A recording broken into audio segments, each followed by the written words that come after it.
All right, ladies and gents, Patrice O'Neal deserves to be finished because even though he's harsh and even though his delivery style is very, hit it across the head, he does really tell us what a man's nature is, what a man's animal nature is, right? What we are deep down, what we are in the places we don't want to face, what we are deep in our ego, right? And that reminds me, I want to show a video I showed last time just one more time because it's so powerful. And this is about Jordan Peterson. This is Jordan Peterson talking.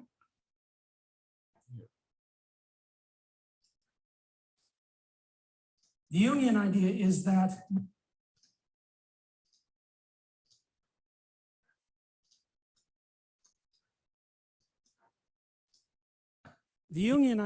that what you most need will be found where you least want to look. So there's this story, there's this story of King Arthur. They're all in a round table, right? King Arthur and his knights, they're all equals. They're all superordinate, but they're all equals. And they go off to look for the Holy Grail.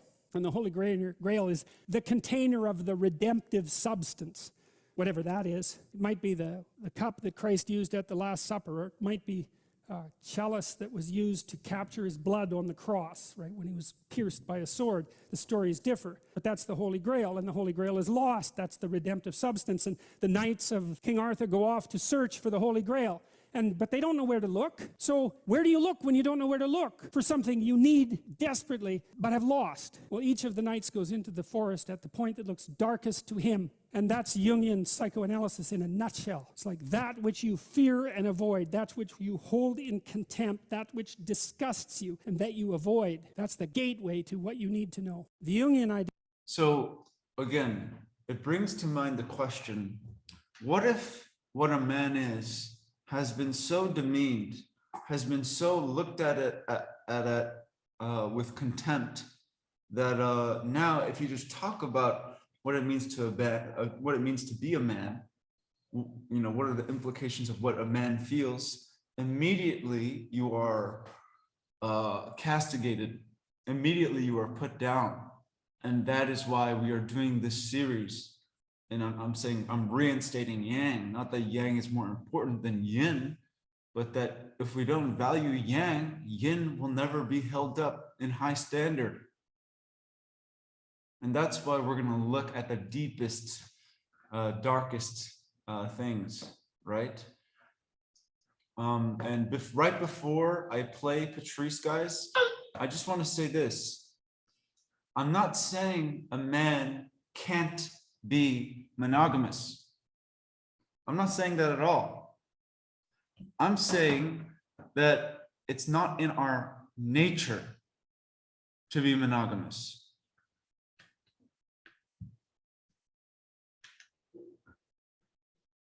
So I'm saying that a man, right, one left in survival circumstances, when left on his own, without any social conditioning of what a good husband should be or not, he has certain natural instincts, and that we must respect these instincts. Not that, again, a man can't be monogamous, but if a man is in a monogamous relationship, the wife or the partner has to know that this is not in a man's nature. That a man is sacrificing a lot, right? If the woman takes advantage of the man and takes the man's sacrifice of choosing just one girl against his nature, takes advantage of that, she can basically hold the man hostage, right? Because since the man is now caring about his conditioning and not so much his nature, right, his societal, what he's been told to do, he can no longer express himself fully and adequately. So if the woman can just see and understand that a man is not built to be monogamous, then she'll, again, respect him a lot more and not use this absolute power over his sexual activity over him, right? That's why, sometimes I think it's better not to have a partner than to have just one. Unless that one yin principle is really submissive, really knows how to surrender and won't cause revolt. Because what happens when usually if there's only one female and you're a high value male, or any male, even a low value male, is she tries to turn you into Homer Simpson, because again, she has a monopoly on your sexual market.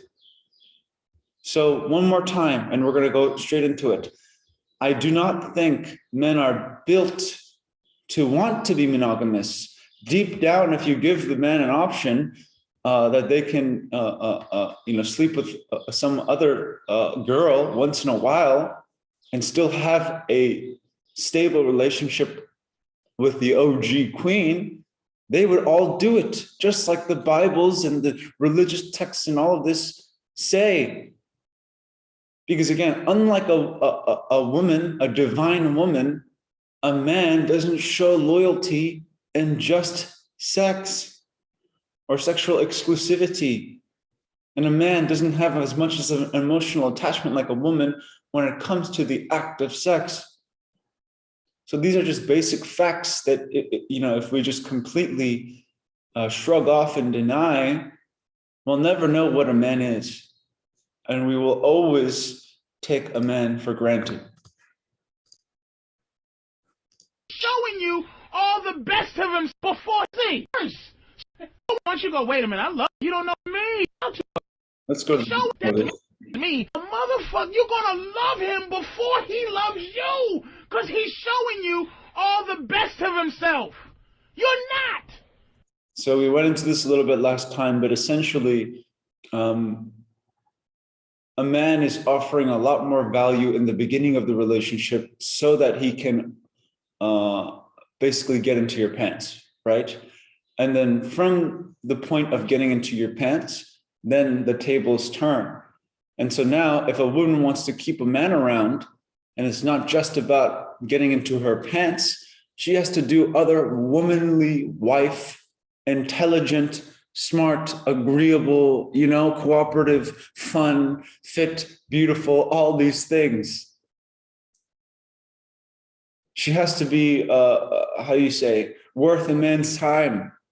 But most women think that they're worth a man's time just on the basis of being able to offer her divine private parts.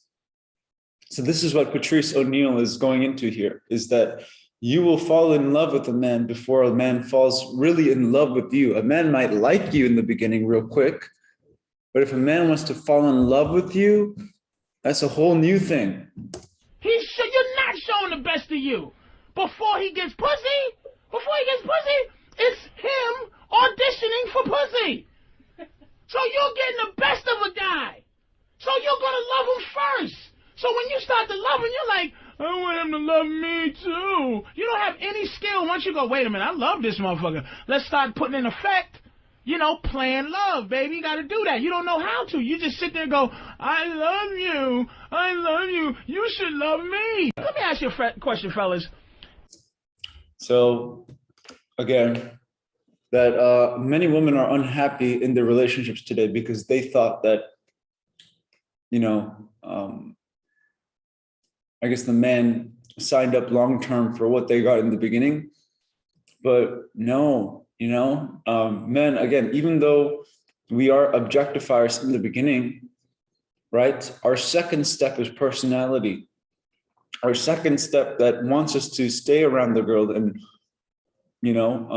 keep her is what she's like outside of the bedroom, right? So what she's like in the bedroom gets us in there, right? Gets us interested, gets us on the hook. But what keeps us on the hook is what the woman does after. So I'm just giving you guys the secrets, okay? I'm not saying that men shouldn't be making women happy or any of these things, but yeah, it's just, I think in today's world, we expect a man to do everything. And that's okay in the beginning, because a man has a lot of reason to do all the work.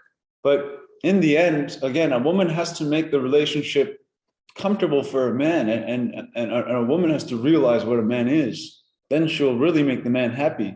And as we went into the other day, if a man is happy, because a man's happiness is very simple, not complex, and has all these other variables. If a man is happy, there's much of a larger chance that the whole household will be happy. Because again, if you keep the provider happy, the providence will continue in a happy way, in a all-encompassing way. If your girl left you, right, what would you really miss about her? What? Her funny jokes?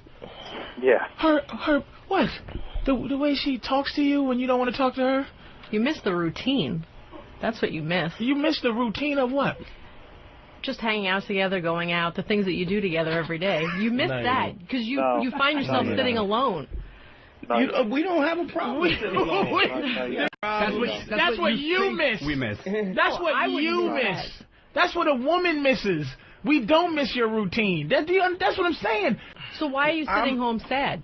You sitting exactly, but that's my question. The arrogance and the ego that you thought the bitch was yours. Right. It's like, you know what it's like? It's like possession. I said, it's possession. I got 5 watches that, and 4 of them I don't wear, right? But you ever can't take but if them. if a nigga steal my watch, I'm going crazy. A lot of women believe that they're. So he's saying that when a relationship falls south, really what we're sad, what a man is sad over is the attachment or the illusion of thinking that that woman was ours. And that, like the lady brought up, you miss the routine. Patrice is saying, no, you miss the routine, right? You miss when I took you to the movies. You miss when I bought you those flowers, right? A man is, again, looking for other things, When I'm hanging out with a girl and she doesn't need me to do all these extra, peacock dance things, that's the best. Right? But again, if a woman makes me happy in other ways, then I will, without needing to be told to, make her happy. I love Patrice. Different from all the other women. Because let me explain to you, in your jealousy, here's how warped you are. You believe any other thing that takes up your man's time is another woman. If he loves video games, it's like that bitch Gears of War. 360. If he loves DJing, that fucking hoe spinning record, you get jealous of anything that you feel is better than you in the relationship. So she knows that asking a man not to have a career, not to build his life is wrong. But y'all don't give a shit because that's just your competitive, jealous nature, and it's his fault or any guy's fault for not putting an option. Don't ask me a question. Okay, so basically, that's pretty self-explanatory, is that, and we've all experienced this, right? A man is, whether it's playing video games or whether it's working hard, the woman feels like she's competing with it. But, what's very interesting is if a man doesn't have something he works hard in outside of the woman, again, the woman won't see the man as very valuable because the man is basically putting all his time on the woman. And again, this is where it introduces things like if there's multiple women, right, there's no chance for, because again, what is the science behind the fact that when beautiful women hang around one man, other women are attracted to that man because they think that man, like just from a surface level, that his time is worth many beautiful women, right?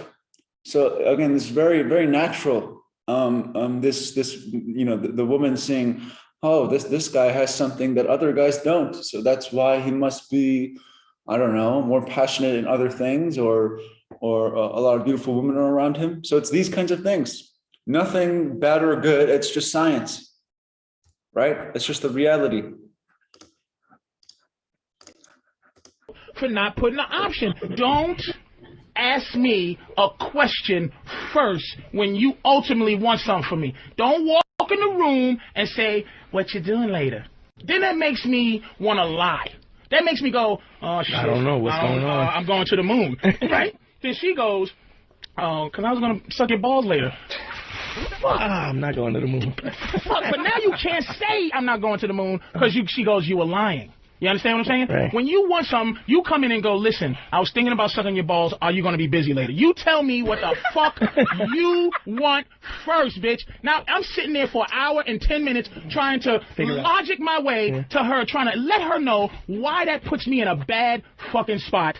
How about just not fucking lying when she asks you what you're doing later? Do you understand? Do you see why? It's like even the smart ones don't fucking get it. No, because why would I? No, wait. Why the fuck? Right. I'm gonna tell you what it is. You don't like sweet talk. It's passive aggressive. It's passive aggressive, and you know what else it is? You're not tuned into rejection from a man on a daily basis. Meaning this: if you go, I want this, right? Mm-hmm. What's wrong with coming to me saying, I would like you to do this for me? And you know why you don't do that? It leaves too much open for me to go no and for you to be rejected. But if you put it on me, what are you doing later? Nothing. Okay, if you're not doing nothing, you think we can go to the movies? Now, I might want to do nothing and not go to the motherfucking movie. Just say, honey, I don't want to go. Do you think it's that simple? Are you out your mind? They are looking for... So again, passive aggressivity, or asking questions where there's something that you're seeking, but you're asking a question kind of in a sly manner, right? So, these things, again, men don't like, because men like up front, forward, clear suggestions or requests, right? So I don't know if Patrice is going to talk about this later, but there's this thing where basically the girl was like, okay, which side of the bed do you want to sleep on? And Patrice was like, on this side. And then she's like, but if you sleep on that side, then I can't watch the TV, right? Or whatever it was, right? And the other side was cold. But the point was, if she wanted to sleep on a particular side, she could have just said, right? But either way, whatever Patrice O'Neal brings up, she's going to say, but then the other side, I can't do this. Right? So this is why Patrice O'Neal is having this kind of anger, because it's like, it would be so much easier for the crew, for the ship, if you were to just say, can I sleep on this side? Or, another example was like he was in the car and he had his window down or whatever, right? And the lady was cold, but basically I think she asks like, why do you have the window down? And his problem with that was, why don't you just come up straight and ask me or tell me that you're cold? Can you please put the window down? And so again, it's the humility to be rejected. And so that's why women want to not go around being rejected and corner a man into forcing her to do something for him. So that's why he was saying, like, when the girl says, so if you're not doing anything later, can we go to the movies? And he can't really say anything. He's put in a bad spot, but he might have not wanted to do anything at all, So don't passive aggressively put a man in a bad spot. If you want something from a man, just ask him directly for it. Don't kind of beat around the bush until you get what you want. That's what he's saying. For someone to lead them, but they want to be. This is a good one. This is a good one. Simple. Are you out your mind? They are looking for someone to lead them, but they want to be led by somebody that they believe in. That's a woman. Women want to look at a guy and believe that he will lead them where they need to go. But they're going to test him like he's a weak-ass second mate. And if this motherfucker goes, I'm going to just be your friend, you're going to disrespect him. That's the nature of the game. In every single part of the world, on every single level, the bitch version of an animal is weaker than a fucking man version. Physically, right? Don't get triggered. In the physical universe, the man is made in such a way to protect the life-giving principle. So we have to be stronger. Oh, it looks like I muted it by accident.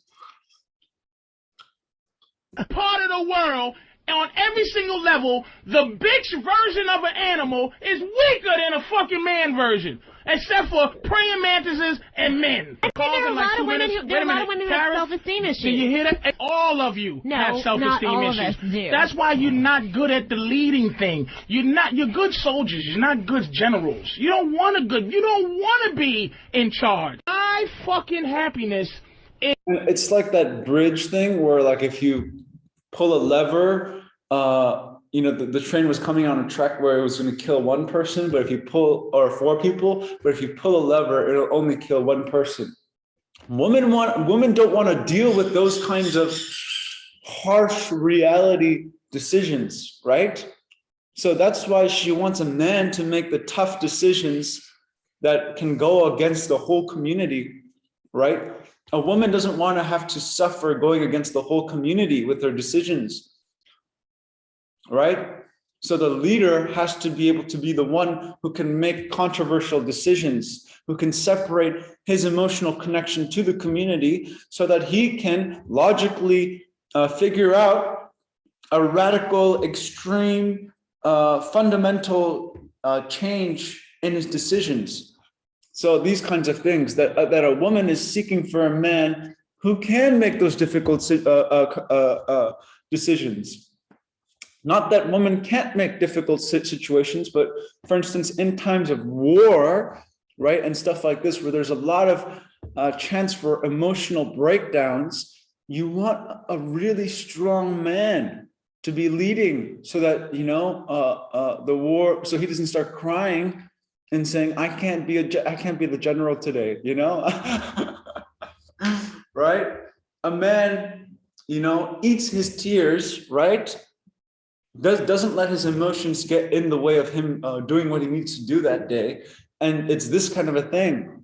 So again, a woman wants a leader. There's nothing bad about that, right? A woman wants someone that can protect her. Nothing bad about that. And again, the woman or women are so good at empowering the leader if they want to, and if the leader is respectable. Is paramount, because let me tell you why. A man's happiness is very simple. It's not based on intellectual shit. It's not based on some metaphysical shit. It's based on gut happiness. We can waste time and be happy. We can daydream and be happy. Now, when we're happy and we have an abundance of it, it trickles down to a more complicated, needy creature who needs shit that she don't even know she fucking needs. So I have to be kind of like this. It's like if the pack leader is not happy, he can't take care of the pack instability, right? If the pack leader is depressed, it's over for the pack. You know, the pack can't operate, can't function. But on the other hand, if the pack leader is doing well, and one of the females of the pack are not doing well, the pack leader can still take care of the pack. Does that make sense? That's why it's so important that even if one of the sailors isn't happy, the captain is happy, right? Even if one of the dogs aren't happy, the head cat needs to be happy, needs to, have his needs met, needs to be fulfilled so that he can take care of the ship, so that the captain, the admiral can rightfully and make the logical decisions at the right times, at moments of pressure and all these things.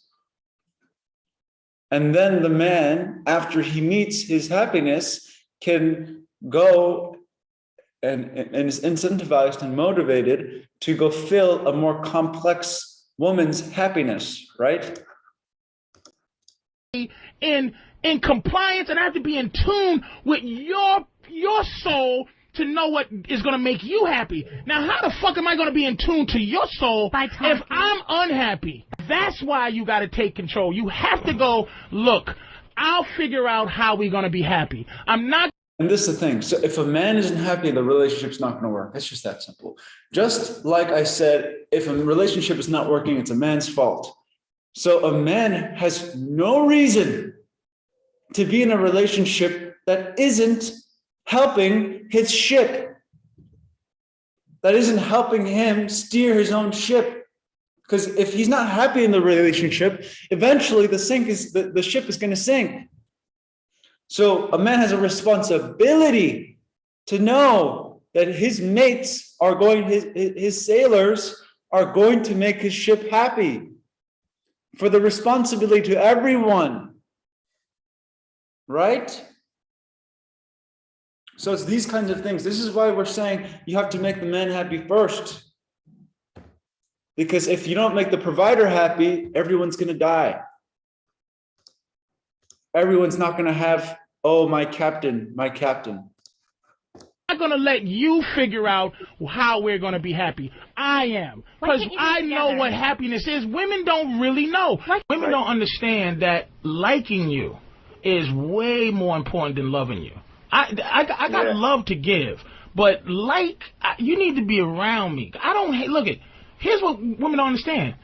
Do you hang around, right, Jake? Do you hang around any of your men friends that you don't like? No. No. You like your boys. Your best my right. boy. I don't hang out with a nigga I don't like. Right. What makes you think I should hang around a bitch that I don't like? Am I with you and you're with me, or are we together? Together. Okay, no, you're not. All right, so you get the idea. Again, love is, I guess you could say love is outside of desire, right? But when he's saying like, you know, a woman has a responsibility to keep the man, you know, desiring for her. A woman has a responsibility to become that forbidden fruit for the man. And so what he's saying is, you know, when it comes to your friends, your guys with other guy friends, it's like, if you don't like the guy, you know, if you don't have fun around the guy, you don't hang out with him. You know?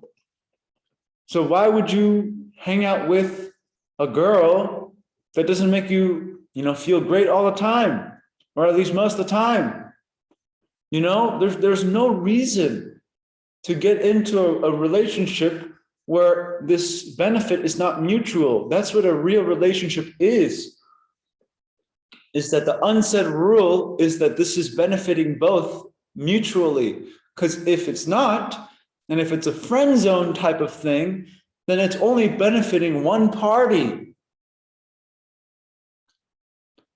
That's why men, if they're in a relationship that they're not satisfied with, which includes a friend zone, they need to drop the damn relationship. Because it's better, again, to not waste your time than to pretend like you're not wasting it. And then men will be able to focus a lot more on the relationships they actually care about or their other passions. Am I with you and you're with me, or are we together? Together. Okay, no, you're not. I'm with you here. You're with me here. Okay? We got to do things to keep us wanting to stay here. You understand what I'm saying? So when I'm with you. So he's basically saying, if you're not doing things that want to make me stay here, we're not together. You can't just assume that because we're together, you don't have to do any of those things, right? This is why marriage is such a a trap nowadays, because it's like, just because we have some contract on the paper doesn't mean I am entitled to treat you well, especially if you're not making me interested in this relationship, right?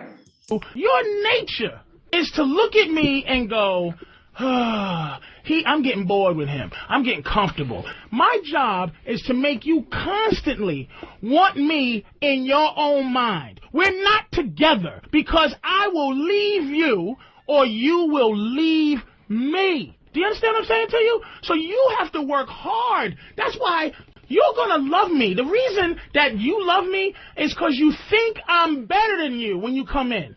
You're going to love me. The reason that you love me is because you think I'm better than you when you come in. So your journey is to stop thinking that about a guy, and to get up to equal. But you really don't want equal. You want better, because you hate the fact that you feel that I'm better than you. So you try to fight hard to make this 50-50 thing. So my job. So again, if the love is, or the seeming attention given is 50-50, and the girl is not more needy than the guy, and then it's equal, again, he's saying that the woman won't be attracted to the man, that the woman is attracted to a man that is innately better than them in some way, right? In some form, in some fashion, that the woman feels like, wow, this man is again, high rank, right? Is a very, very important officer. You know, his attention is very valuable. So I have to work to keep my stay around him, right? So it's these kinds of things, again, that he's not, this is not a misogynistic thing. He's just saying that women are attracted to those who are better than them. The moment the woman thinks she has the man under her thumb and does not think that the man is better than her, she often leaves the man or makes the man completely miserable and diminishes the man. So the man has a responsibility not to feel in that diminished fashion, meaning that he stays better than the girl or he leaves. If he's not better than the girl, there's no point to be in the relationship. Seriously. That's why, again, he's saying at least the relationship should be 60-40, where the woman loves the man 60 and the man loves the woman 40. So that, again, the man in times of war, right, can set aside his emotion and fight the war well. So again, that a man can have a passion outside of the woman, that the woman supports the man in to create something outside of the relationship and bring that back in, right? So again, a man is, I guess, kind of facing outward, out of the relationship, whereas a woman is facing in. So a woman is more concerned about tying everything down, and a man is more concerned about loosening everything up and breaking all the rules of the relationship. So we have to take that into account, that again, a woman's interest is sustained by the fact that she thinks that a man is superior in some form or fashion. And the moment the woman dwindles the man's energy down to her level, then she no longer likes the man. Is to stay better. You know why I'm better than you? Because you're gonna like me first. You already went into that. Because I'm better than you. I agree with you there. I like you, charming, 50-50 thing. So me first. You understand? I'm charming, I'm good looking, I'm this and that. And this is the thing. Why should I like you? Because I'm charming. What about you makes me love you? My mind. We ain't together. You with me first. Because I'm better than you. I agree with you there. Every time a woman gets to a point where you guys are arguing and y'all are angry at each other, it's her trying to gain another belt. Meaning, if it's the karate class analogy. So anytime if she starts at a white belt, right, she's going to do things to test you because she's going to think, oh, I know everything you got to teach me. She's challenging you, and then what happens is when you prove that you're still better than her in terms of the fight, she bows down to you and goes, yes, master, you are better than me, and then you give her another belt. Figuratively, you give her another belt. Now she's going to think you're the master for a while until she wants to fight you again. And the journey is you have to... And, in the world of dating and stuff, but this is called shit testing. And a woman, this is a woman's job, because if she doesn't test the, how do you say it? The legitimacy of the captain's lead, then she doesn't know for certain that the man is a leader. So the woman shit testing a man is in her nature. And in the same sense, if the man is not unnatural, just like he's giving with the karate class analogy, he should flip her on her back and say, not literally, no violence, right? Verbally, logically, right? With reason, with plausibility, flip her on her back and say, I am still master here. So this is what he's saying. Again, a woman's nature is to test a man, and a man's nature is, again, to flip a girl on her back after she tried to test him. Keep being better than her. That's you understand? Great. You have to keep flipping her on her head when she gets into a karate stance. And when you got women in your life, don't you ever get women out of your life if they're in there. So long as she keeps, like, you fucking with this girl, you can still practice your karate. So meaning less work for you keeps you sexy to her because other bitches want you. Most dudes, we have a reaction, then we have an editing system, then we have what we're saying. Because I had a girlfriend that did this. What side of the bed do you want to sleep on? And I said, oh, he does explain it, so please listen, it's great. What side of the bed do you want to sleep on? The girl said. This side. And she goes, but then I won't be able to see the TV. Women do not understand how to get rejected, okay? She doesn't understand what it means to get rejected on a daily basis. Maybe career, maybe whatever, a cab won't pick her up. But in relationship with men, women do not. That's why women just don't go, hey, will you fuck me? Because it would hurt so bad for a guy to go, ugh. Or for a guy to go, no, thank you. To wave you away. What they do is they want chivalry, right? And they want to maintain this woman's power movement horseshit. They want to run shit, but they want you to also do loving cherry pick. You know, they want you to be a man, but they want to control your manness. Right. Here's one of these things y'all fucking do, real quick. They want you to be a man, but they want to have a leash on your madness. You see the direct contradiction here? Do not ask me what I'm doing with an agenda. Meaning, if I got the window down while we're driving, don't say to me, are you hot? Well, the fucking window's down. Wait a minute. Of course I'm fucking hot because I need the breeze, but I'm not hot enough to put the AC on, but I'm hot enough to have a breeze come in through the fucking window. So why would you put that on me when I know the pretense of that fucking question I'm cold. Is I'm cold. Instead of saying I'm cold, will you please, humble gentlemen, I know that you are hot and I am not hot. My king of all kings, can you please roll that back up? Your loyal subject. And risk the rejection. Begs you. And risk the rejection of that. You gotta walk in the street, dude, like you don't and just stay. Again, treat your man like a king, so your men can act like one. Don't be sly with the king. Don't ask a question with that agenda. Right? Just tell the king, I'm cold. Please roll the windows up for me. And know that the king can say no.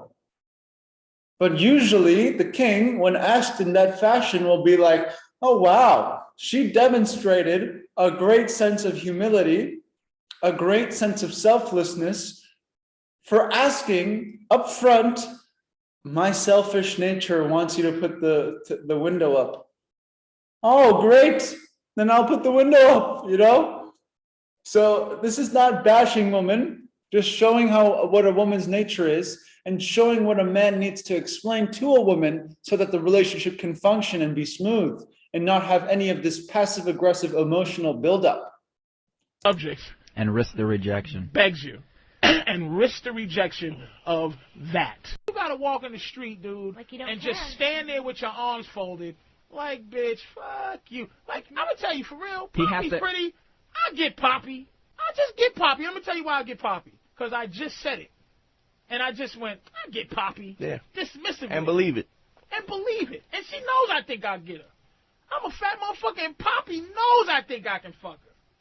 He has to approach girls like he already is fucking two girls. She knows that she would try her best. Poppy will call me fat and this and that. She'll do that. But she knows I'll be like, bitch, please. And if I get a hold of you, here's what's going to happen. Mm-hmm. She knows. Theoretically, Poppy's out of my league. Theoretically. Like, if you saw me and her walk up the street, it's like my girl. If you saw me and my girl walk the street, you'd be like, oh, that bitch is... You'll think bad of her, and you'll think, lucky me. I'm like, suck my dick, nigga, lucky her. Lucky these bitches. Right. I am happy. I make sure my man is happy. But did you hear? Wait a minute. Time out. Nobody talk.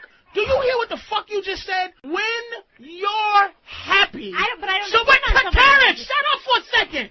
When you're happy, you want to make your man happy. Yeah. Where does that initial happiness come from that you're talking about? I gotta make you happy first. Your happiness depends on me making you happy, Karen. But you know what? If you don't make me happy, then we're not going to be together. Do you fucking hear her? Your happiness is like a goldfish. You don't even... Hold on. He said, your happiness is like a goldfish. Let me say something. You don't even know what is going to make you happy. You have no idea what's going to make you happy. I know what makes me unhappy, and I know what makes me happy. It's your man that figures out what makes you happy. I know what makes you happy. What makes me happy, Patrice? I'm not your man, Kareth. Meaning you're being a woman, I'm being a man. Mm-hmm. I know what makes you happy. You know why? Because you think you know what makes you happy. You don't take me to the movies anymore. Now I take you to the movies. You don't buy me flowers. Now I buy you flowers. Everything, if you make a deal with bitches, they'll just, it's negotiations with terrorists. So essentially, if you base the relationship on the woman's happiness, the ship will crash. That's what he's saying. That the man must understand that a woman's happiness is not always logical.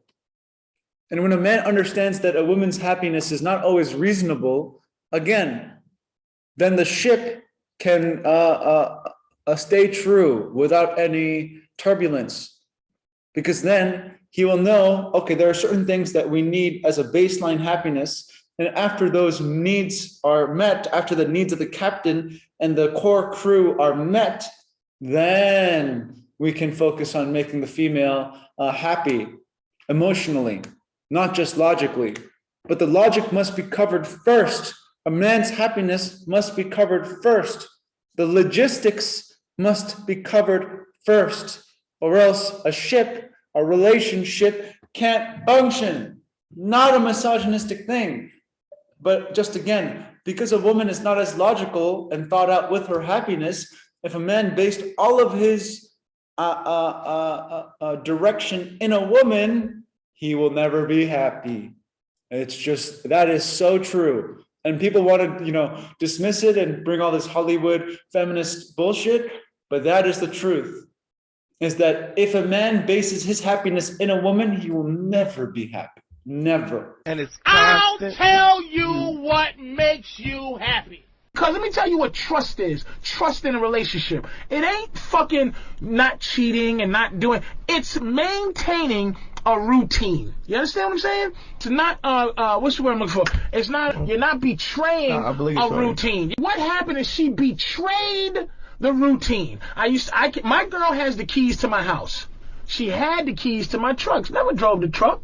One day she's like, oh my God, I gotta go get my kid and go ahead, drive it. Blam! Fuck up a tire. Oh, give me them keys. You betrayed the trust, them keys, and now this bitch's journey is to get them keys back. Here's the whole point of being better. Women are attracted. So again, respect, honor, and like being careful comes with conditions. So if a woman breaks some conditions, let's say, like you said, trashes the car when you gave her the responsibility and the trust over the car, you take those privileges back. You have to, because only then will the woman or the child or whatever respect the basic conditions to the freedom. With great freedom comes great responsibility. right? With great power comes great responsibility. Same thing, that if someone is not accountable, you don't privilege them at all.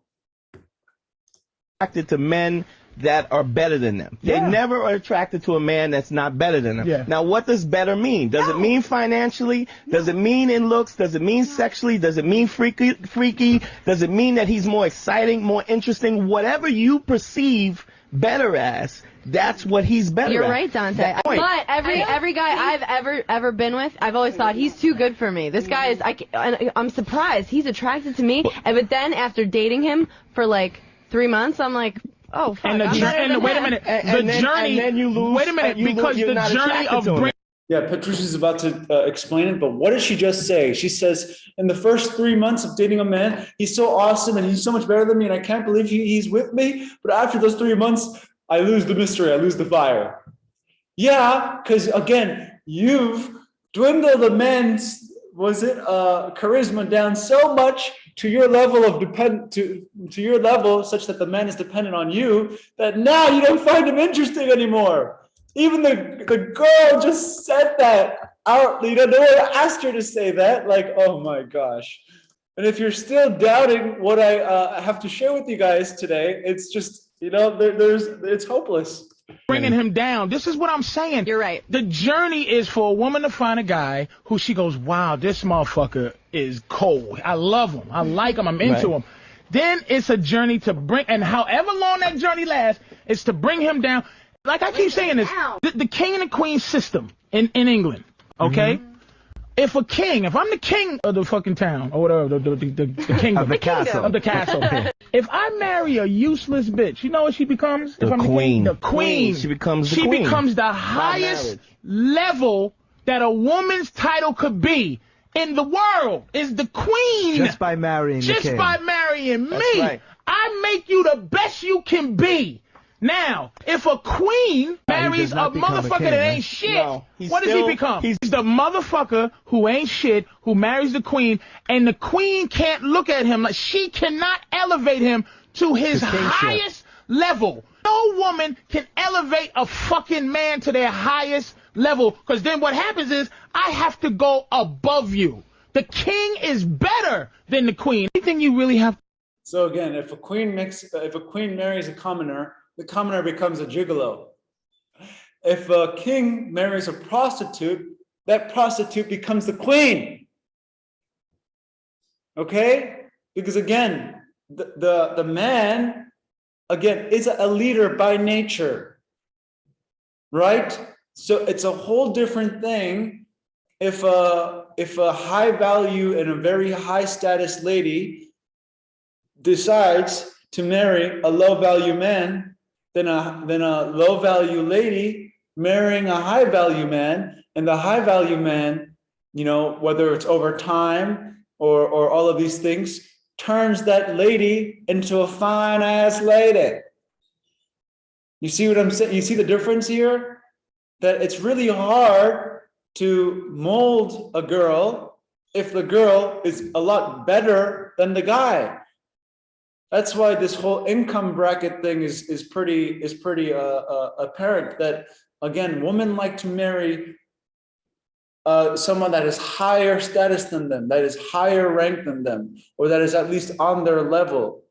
So it's these kinds of biological innate things.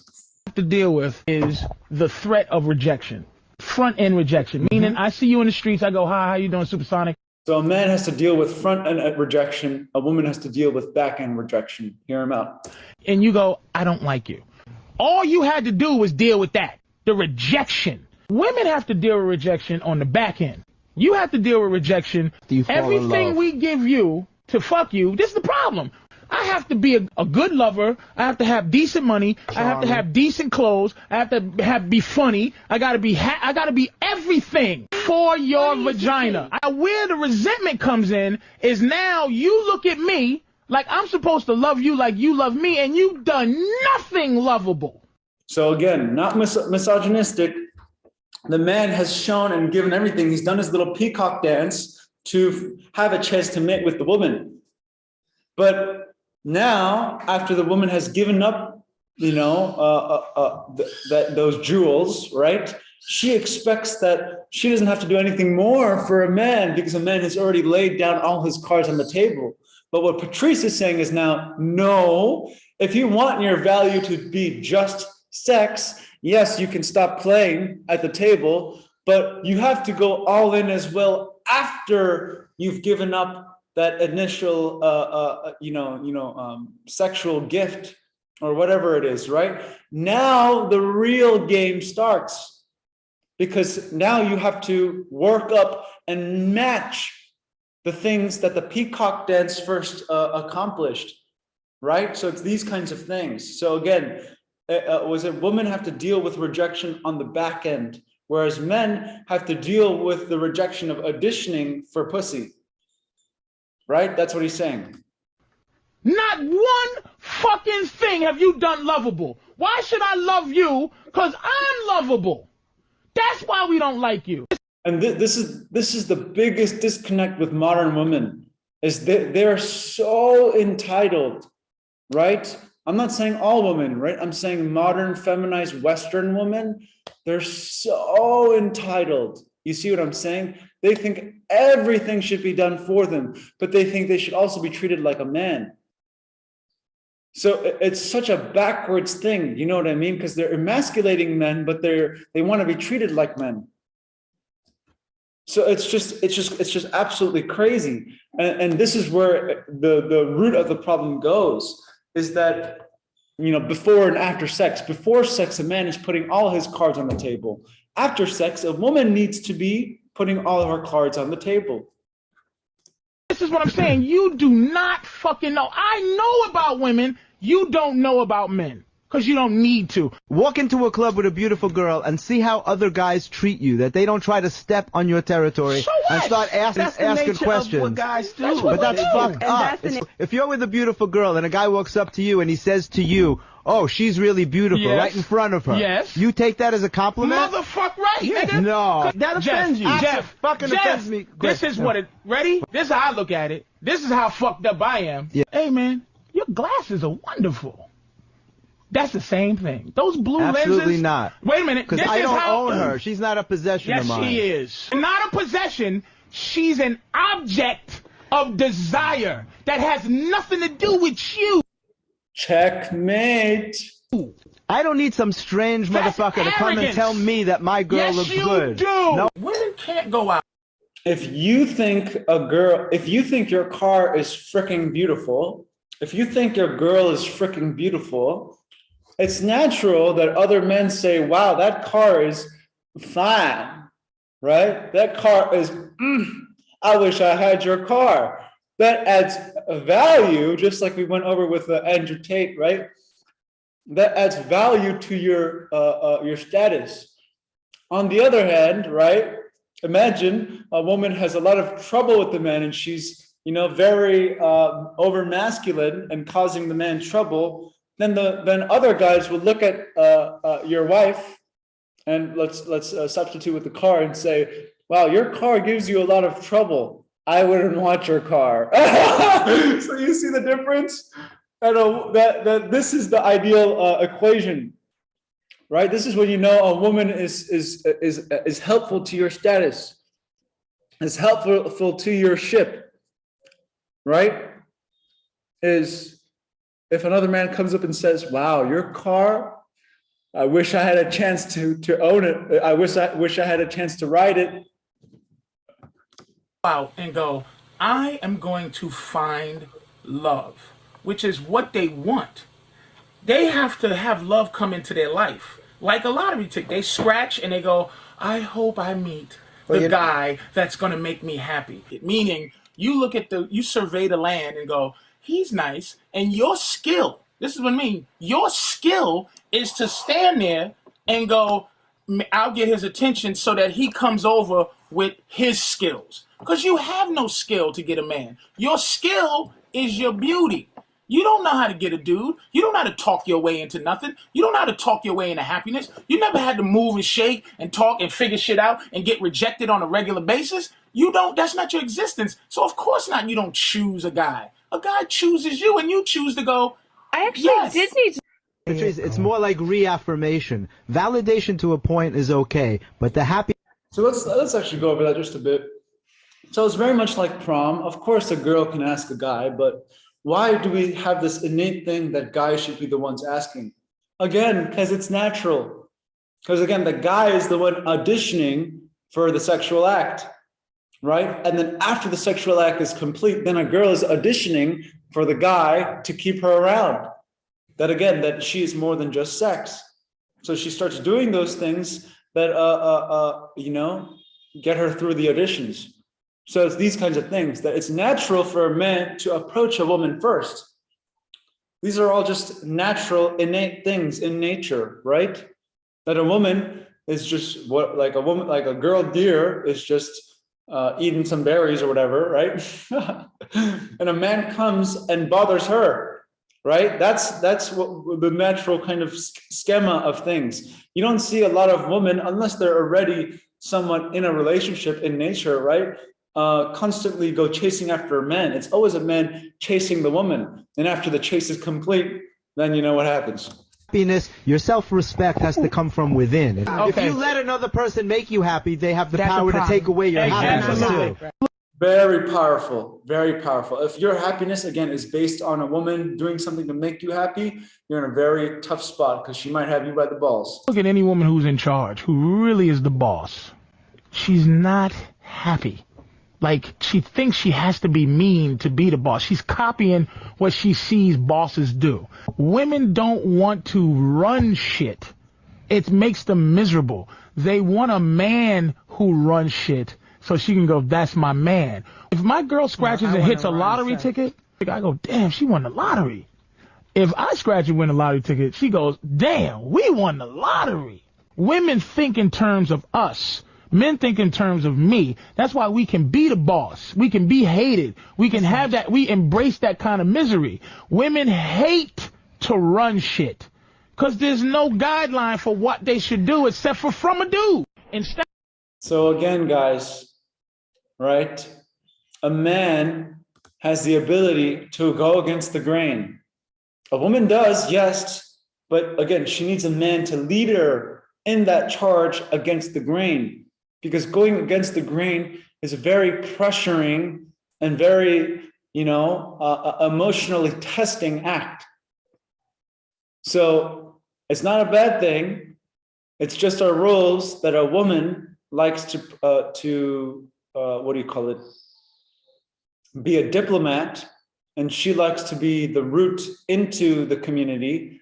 But a man, his job is to go seek out outside the boundaries that the community has set.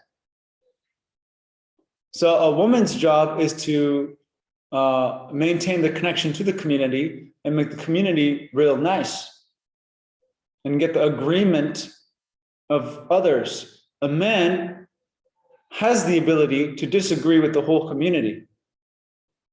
And if he's not able to stand up for what he knows to be true, even if the whole community is against him, he is not a man. But a woman doesn't want to be in that spot. And that's fine. That's beautiful. That's the way it should be.